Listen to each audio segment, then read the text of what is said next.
লফজে নরমে নাজুক বেআসার তাদের উপর আর কি। তার মানে বলে বলবো নাকি, এটা হচ্ছে যদি আমরা সবাই একসাথে থাকি তাহলে আমরা ফুলের পাপড়ি দিয়েও হীরের কলজা কাটতে পারবো ইনশাআল্লাহ। যদি আমরা ঐক্যবদ্ধ না থাকি তাহলে তলোয়ার দিয়েও আমরা ফুল কাটতে পারবো না। তরমুজের চরিত্র হচ্ছে বাহিরে সবুজ ভিতরে লাল, কিন্তু আমরা সবাই মিলে বাংলাদেশের পতাকার মতো সবুজ এবং লালের পতাকা উদ্যত করে দিচ্ছি। স্পিকার মানে বিরোধী দলীয় নেতা কয়েকটা স্পেসিফিক প্রস্তাব দিয়েছেন, যারা বিদেশে মৃত্যুবরণ করে প্রবাসীদের মধ্যে তাদের লাশ যেন একদিনও সেখানে বেশি অবস্থান না করে।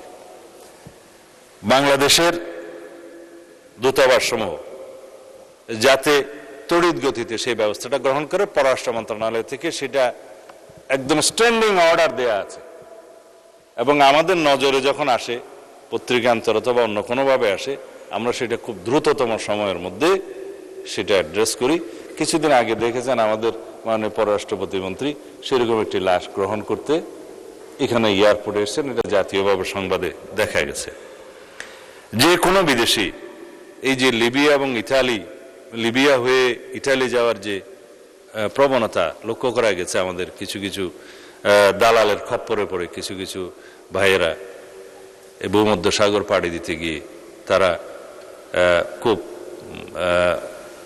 একটা বলতে গেলে যে অমানসিক বা মানবেতর ভাবে তারা বুটের মধ্যে থেকে খুব তারা মৃত্যুর শিকার হয়, মৃত্যুবরণ করেন, যেটা বর্ণনা করার মতো না ভাষায়।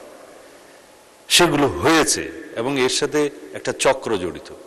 আমার এলাকাতেও এরকম দুই একটা ঘটনা উন্মোচিত হয়েছে। আমি তাদের বিরুদ্ধে ব্যবস্থা নিয়েছি এবং তাদেরকে ফিরিয়ে আনার ব্যবস্থা নিয়েছি পররাষ্ট্র মন্ত্রণালয়ের সহযোগিতায়।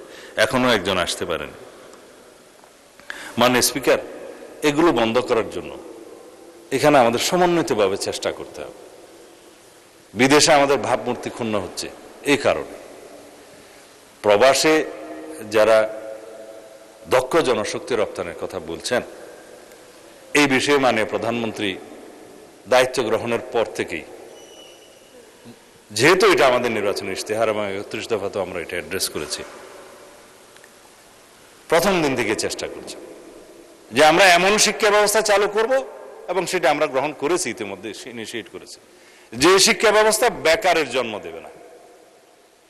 আমরা বাংলা ইংরেজির পাশাপাশি আরেকটি ভাষা শিক্ষা করার জন্য, গ্রহণ করার জন্য কম্পালসারি করছি মাধ্যমিক পর্যায় পর্যন্ত। তারপরে কারিগরি শিক্ষা গ্রহণের জন্য আমরা ইন্টারমিডিয়েটের পর থেকে আমরা এটাও সুযোগ বেশি করে সৃষ্টি করব, যাতে সবাই বিশ্ববিদ্যালয়ে যাওয়ার তাগিদ অনুভব না করে। এখন আমাদের দেশে একটা প্রবণতা আছে মাননীয় স্পিকার, সবাই ডিগ্রি পাস হবে, মাস্টার ডিগ্রি পাস হবে, তারপরে হয়তো বেকার হয়ে যায়।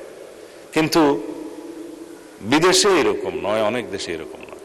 দেখা যায় ইন্টারমিডিয়েটের পরে যারা শুধু টিচিং প্রফেশনে যাবে, রিসার্চ করবে, উচ্চশিক্ষা শুধু মাস্টার্স এবং এমফিল এবং পিএইচডি ডিগ্রি তারাই নেয়।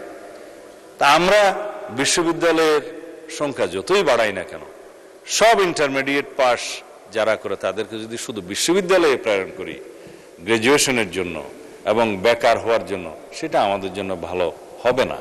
সেজন্য আমরা কর্মমুখী শিক্ষা ব্যবস্থার, যেটা শহীদ রাষ্ট্রপতি জিয়াউর রহমান আমাদেরকে শিখিয়েছেন, উৎপাদনমুখী শিক্ষা ব্যবস্থার দিকে আমরা যাচ্ছি। সেজন্য আমরা তৃতীয় ভাষা শিক্ষা, ক্রীড়ায় অংশগ্রহণ, সাংস্কৃতিক কর্মকাণ্ডে অংশগ্রহণ এবং আরেকটি ভোকেশনাল ট্রেড, যেটা সে পছন্দ করবে সেরকম ট্রেড চয়েস করে সেই শিক্ষার্থীকে ভোকেশনাল ট্রেনিং প্রথম থেকে আমরা দেয়া শুরু করব, একটা পর্যায় পর্যন্ত, মাধ্যমিক শিক্ষার একটা পর্যায় থেকে।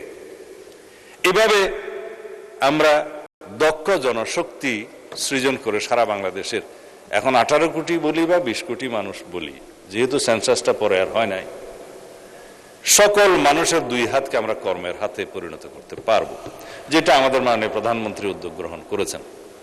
বিরোধী দলীয় নেতা তালি দিতে চেয়েছিলেন, অবশ্য পরে দেন।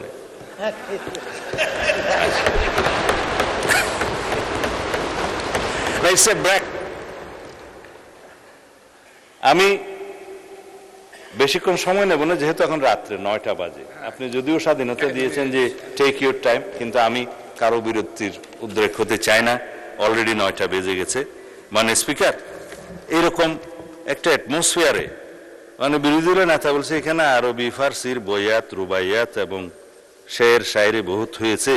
এটা কেন বলছেন আমি জানি না। যদি আপনি শুনতে চান আমি ফার্সিও বলতে পারি, উর্দুও বলতে পারি, সেটা ইট ইজ ইউর লিবার্টি।